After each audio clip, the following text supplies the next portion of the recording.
India versus Bangladesh पहले test match के लिए तो टीम का ऐलान हो गया, लेकिन दूसरा टेस्ट मैच और टी20आई सीरीज इसके लिए टीम का ऐलान होना अभी बाकी है। और टी20 को लेकर के जो अपडेट निकल करके आ रही है उसमें शुभमन गिल रेस्ट करेंगे, लेकिन उनके साथ 4 और खिलाड़ी हैं जो उस टी20 सीरीज का हिस्सा नहीं होंगे। और टी20 का स्क्वाड शायद दूसरे टेस्ट मैच की टीम के साथ ही अनाउंस किया जाएगा। और टी20 टीम में जो मेजर चीज़ है फास्ट बॉलिंग, जसप्रीत बुमराह नहीं खेलेंगे, मोहम्मद सिराज नहीं खेलेंगे, साथ में 2 फास्ट बॉलर आवेश और मुकेश जो पहले की सीरीज में आपकी टीम का हिस्सा थे वो भी नहीं होंगे। दैट मीन्स आपको फास्ट बॉलिंग में कुछ नए चेहरे दिखाई देने वाले हैं इस सीरीज में, खास करके बात की जाए। और बाकी जो अक्षर पटेल रेस्ट करेंगे तो वहां पर भी एक नया इंक्लूजन हो सकता है। और विकेट कीपर में ऋषभ पंत नहीं होंगे तो उनकी जगह पर कौन आएगा, वो भी एक बड़ी इंटरेस्टिंग चीज रहने वाली है। तो आपको ओवरऑल हम बताने वाले हैं जो प्रोबेबल 15 मेंबर स्क्वाड है वो क्या रहने वाला है, कौन कौन से वो नए चेहरे हैं जिनको इस सीरीज में मौका मिल सकता है, और टीम की 15 किस तरह की दिखेगी। तो कप्तान के साथ अगर शुरू करें तो सूर्य कुमार यादव तो कप्तानी करेंगे ही करेंगे ऑब्वियसली। उसके बाद ओपनिंग की बात करें तो यशस्वी जायसवाल इस सीरीज का हिस्सा होंगे। अब एक चीज मुझे समझ में नहीं आ रही है कि शुभमन गिल को इस बेसिस पर रेस्ट दिया गया है कि 10 टेस्ट मैचेस खेलने हैं, और 10 टेस्ट मैचेस खेलने हैं तो 10 टेस्ट मैचेस तो यशस्वी जायसवाल को भी खेलने हैं। लेकिन यशस्वी जायसवाल जो है वो इस सीरीज का हिस्सा होंगे, लेकिन शुभमन गिल नहीं होंगे। कुछ और खिलाड़ी भी ऐसे हैं जो टेस्ट मैचेस में हैं और यहाँ पर भी आपको दिखाई देने वाला है। उनके लिए तो शायद ये चीज हो सकती है कि वो 10 के 10 टेस्ट मैच नहीं खेलेंगे, 10 बाई ये लॉजिकल है। बट यशस्वी जायसवाल तो 10 के 10 टेस्ट मैचेस खेलने वाले हैं, लेकिन हो सकता है कि वो वनडे टीम का हिस्सा नहीं है, उन्होंने वनडे क्रिकेट नहीं खेली, क्योंकि वनडे हो कहाँ रहा है। तो ये लॉजिक थोड़ा सा समझ में नहीं आया मुझे, बट आई डोंट नो कि क्या रीजन है कि यशस्वी जायसवाल ये पूरी की पूरी सीरीज खेलने वाले हैं। उसमें कोई प्रॉब्लम वाली बात नहीं है, बट जिस लॉजिक पे शुभमन गिल को रेस्ट दिया जा रहा है उस लॉजिक पे तो यशस्वी जायसवाल का भी रेस्ट बनता था। देन उनका पार्टनर कौन होगा? पार्टनर में आपके पास ऑप्शंस 2 हैं, एक ऋतुराज गायकवाड़ और दूसरा अभिषेक शर्मा। ऋतुराज गायकवाड़ शुभमन गिल के लिए लाइक टू लाइक रिप्लेसमेंट है, और अभिषेक शर्मा आपको वो ऑप्शन देते हैं जो शायद आपके टी20 टीम में चाहिए कि आपको यशस्वी जायसवाल का रिप्लेसमेंट चाहिए, तो उस तरह का प्लेयर आपको अपने स्क्वाड में रखना पड़ेगा। तो अब ये काफ़ी इंटरेस्टिंग रहेगा, लेकिन मुझे लगता है कि पिछली सीरीज में अभिषेक शर्मा को जिस तरह से मौके मिले थे उन्होंने उसको ग्रैब भी किया और कुछ गलत भी नहीं किया, प्लस वो ऑलराउंड एबिलिटी लेके आते हैं, वो भी चीज़ उनके फेवर में जाने वाली चीज़ है। ऋतुराज गायकवाड़ आपको कंसिस्टेंसी दे सकते हैं टी20 क्रिकेट में, बट जो destructive batting at the top है वो शायद ऋतुराज गायकवाड़ उस तरह से नहीं करते, वो चीज़ उनके अगेंस्ट में जाती है। और ऋतुराज गायकवाड़ को वनडे क्रिकेट या टेस्ट क्रिकेट के लिहाज से ज़्यादा देखा जाना चाहिए rather then in T20 cricket. उन्होंने आईपीएल में बहुत अच्छा किया है, बट अगर आप उनका खेलने का तरीका और स्टाइल देखें, सारी चीज़ें देखें, तो टी20 क्रिकेट को उतना सूट नहीं करता। देन आप आगे बढ़ें और अगले विकेट कीपर बैट्समैन का जिक्र करें तो वहां पर एक ऋषभ पंत नहीं होंगे तो संजू सैमसन जो सेकंड चॉइस विकेट कीपर थे वो आपके फर्स्ट चॉइस विकेट कीपर बन जाते हैं। और शायद ये पहली सीरीज होगी जहां पर संजू सैमसन को as a main wicket keeper team में सेलेक्ट किया जा रहा है। उसके अलावा दूसरा विकेट कीपर कौन होगा? अब यहाँ पर जो है नाम निकल करके आ रहा है ईशान किशन का, और कुछ वेबसाइट्स ने और न्यूज एजेंसीज ने रिपोर्ट किया है कि ईशान किशन जो है वो आपके इस टी20 टीम का हिस्सा होने वाले हैं। चूंकि ध्रुव जोरेल भी इंडिया की टेस्ट टीम का हिस्सा रहने वाले हैं, अदरवाइज ध्रुव जोरेल भी एक कंटेंडर हो सकते थे जिनको इस टी20 टीम में रखा जा सकता। ईशान किशन के साथ आप देखिए जब वो बाहर गए थे तो प्रॉब्लम क्या थी, सिर्फ वो नहीं थी कि वो उन्होंने ब्रेक ले लिया उसकी वजह से बाहर चले गए थे।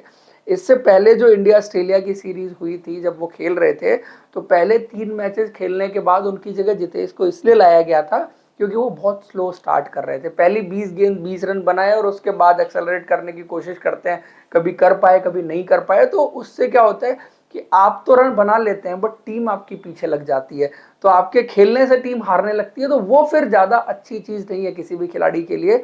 तो ईशान किशन ने रन किए थे लास्ट में, लेकिन जिस तरह से स्टार्ट कर रहे थे, स्लो स्टार्ट कर रहे थे और बहुत ज़्यादा टाइम इनिशियली ले रहे थे, वो चीज़ उनके फेवर में नहीं जा रही थी, और टी20 क्रिकेट में आप ये अफोर्ड कर ही नहीं सकते।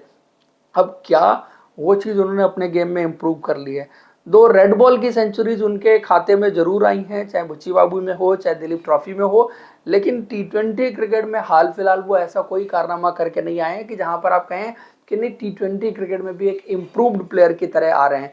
लेकिन सिनारियो जिस तरह का है अभी टेस्ट क्रिकेट को और आने वाले 10 टेस्ट मैचेस को ध्यान में रखते हुए, हो सकता है कि ये जो रिपोर्ट किया जा रहा है वो सही हो और ईशान किशन की वापसी आपको इंडिया की T20 टीम में होती हुई दिखाई दे। उसके बाद अगर ऑलराउंडर्स की बात की जाए तो हार्दिक पांड्या की वापसी हो रही है, रियान पराग अपनी जगह रिटेन करेंगे इस टीम में, रिंकू सिंह जो है वो इस टीम में बने रहेंगे। और मैंने ऑलराउंडर कहा क्योंकि लास्ट सीरीज आपको याद ही है उन्होंने जिस तरह से गेंदबाजी की थी। और ऑलराउंडर्स में जो पत्ता कटेगा वो कटेगा शिवम दुबे का। रीजन इज कि नीतीश कुमार रेड्डी को आपने जो लास्ट सीरीज के लिए सेलेक्ट किया था तब वो अनफिट हो गए थे, फिर श्रीलंका सीरीज के लिए वो अवेलेबल नहीं थे, फिर दिलीप ट्रॉफी में आके उन्होंने 2 मैचेस खेले हैं। यहाँ पर नंबर्स में बहुत कुछ नहीं है उनके पास दिखाने के लिए, लेकिन जो गेंदबाजी उन्होंने की है, कंसिस्टेंट गेंदबाजी रेड बॉल क्रिकेट में उन्होंने करके दिखाई है।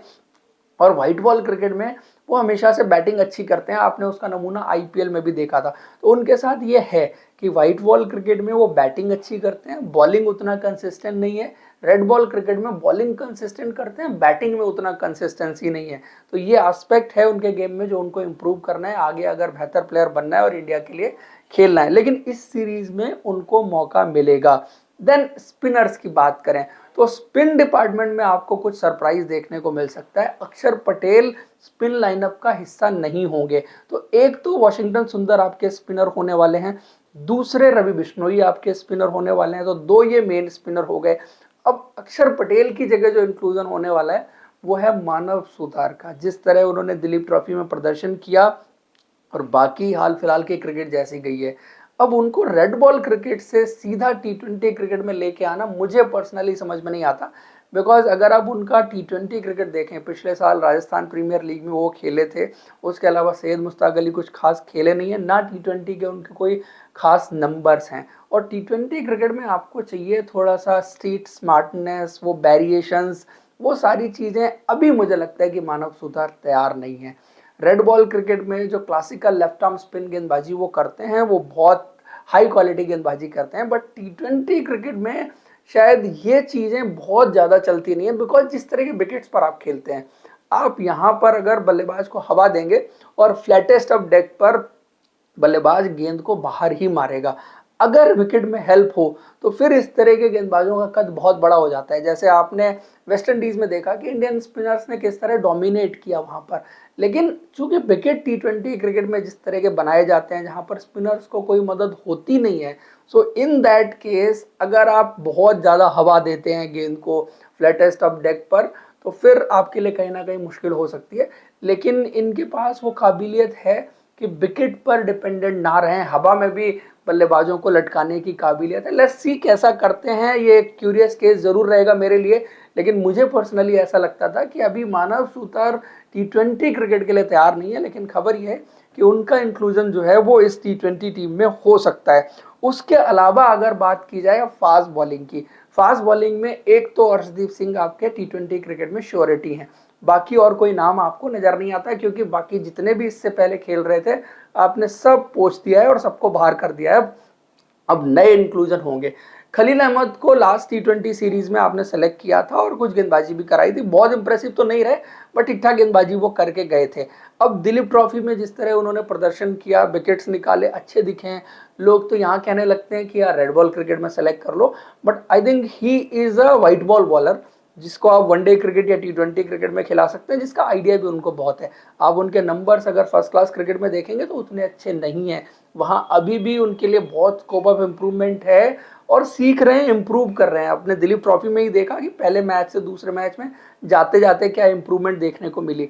और शायद जब वो T20 क्रिकेट इंडिया के लिए अभी खेले थे तो उतने बेहतर रिदम में नहीं थे, अभी रेड बॉल क्रिकेट में बेटर रिदम में हैं, अच्छा गेंद मूव करा रहे हैं और सारी चीज़ें पेस के टर्म्स में और भी वेरिएशंस उनके पास हैं जो देखने को मिल रही हैं। सो T20 क्रिकेट में मैं इसको अच्छा सिलेक्शन मानूंगा। जो ओनली प्रॉब्लम उनके साथ है कि वो शायद डेथ में उतना बेहतर गेंदबाजी नहीं करते, स्लोअर वंस हैं उनके पास बट वो परफेक्ट डेथ बॉलर नहीं है। आपके कभी कभी एक्सपेंसिव भी हो जाएंगे, कभी कभी डेथ में आपके लिए विकेट्स भी निकाल देंगे। सो मिक्स सा गया है। दिल्ली कैपिटल्स के लिए उन्होंने बीच बीच में अच्छी डेथ बॉलिंग भी की है, कभी कभी बहुत एक्सपेंसिव भी रहे हैं। तो वो चीज़ है, आप चाहते हैं किसी बॉलर को सेलेक्ट करें तो वो एक ऑलराउंड फास्ट बॉलर आपके लिए हो टी20 क्रिकेट में, खास करके जो गेम की किसी भी स्टेज पर गेंदबाजी आपके लिए कर सके। तो दूसरे फास्ट बॉलर तो ये हो गए। अब तीसरा नाम जो इंक्लूड हो सकता है वो आपको सरप्राइज कर सकता है, क्योंकि वो नाम अब हर्षित राणा का आ रहा है। हर्षित राणा के सिलेक्शन को लेकर के बहुत टाइम से चर्चा चल रही थी। जिम्बाब्वे में वो बैकअप फास्ट बॉलर गए थे, बट बिना खेले वापस आ गए। श्रीलंका में वनडे टीम का हिस्सा बने थे, बट खेलने का मौका नहीं मिला। दिलीप ट्रॉफी में उन्होंने 2 अच्छे स्पेल डाले।